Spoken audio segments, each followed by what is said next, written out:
সম্মানিত প্রিয় দর্শক, আর নয় 18 বছরের চিন্তা। এখন থেকে 16 বছর হলেই আপনারা পাবেন এনআইডি কার্ড। কিভাবে পাবেন, কিভাবে আবেদন করবেন, কি, কি লাগবে সম্পূর্ণ বিস্তারিত থাকছে আজকের ভিডিওতে। ভিডিওটি না টেনে সম্পূর্ণ দেখতে থাকুন। তো সর্বপ্রথমে আসি কি, কি লাগবে। আপনার বয়স 16 বছর হতে হবে। 16 বছরের কম হলে কিন্তু আপনি আবেদন করতে পারবেন না। তারপরে আসি কি কাগজপত্র লাগবে। তো কাগজপত্র সর্বপ্রথম হচ্ছে আপনার জন্ম নিবন্ধন কাগজ। আর সেইটা কিন্তু সম্পূর্ণ নির্ভুল হতে হবে। আপনার বাবা-মার আইডি কার্ড অনুযায়ী হতে হবে। তারপরে আপনার লাগবে একটা শিক্ষাগত যোগ্যতা সার্টিফিকেট। যদি না থাকে সেক্ষেত্রে সমস্যা নাই। পরের যে ধাপটা সেটা হলো ঠিকানার একটা প্রমাণ লাগবে। আপনার বাড়ির বিদ্যুৎ বিল হতে পারে, গ্যাস বিল মানে যেকোনো কিছু হতে পারে। তো সেটা হলো আপনার ঠিকানার প্রমাণ। তারপর হলো আপনার জমির ট্যাক্সের রসিদ মানে আপনার বাড়ির যে ট্যাক্সের রসিদ সেটার একটা ফটোকপি লাগবে। আর সেটা এই যে নগদে কাটা হয়েছে সেটার একটা কপি।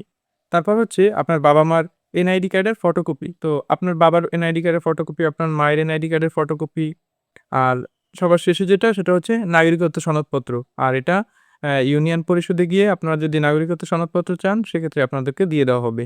আর আবেদন করার লিঙ্ক আমি ডিসক্রিপশন বক্সে দিয়ে দেবো, অথবা আপনারা চাইলে যেকোনো কম্পিউটারের দোকান থেকে অথবা যেকোনো এরকমের কাজ করে সেই প্রতিষ্ঠান থেকে করে নিতে পারবেন। তো এই ছিল আজকের ভিডিওটি কেমন লাগছে কমেন্ট করবেন, ভালো লাগলে লাইক দিবেন, আর চ্যানেলে নতুন হয়ে থাকলে চ্যানেলটি সাবস্ক্রাইব করে দেবেন। তো দেখা হচ্ছে পরবর্তী কোনো ভিডিওতে।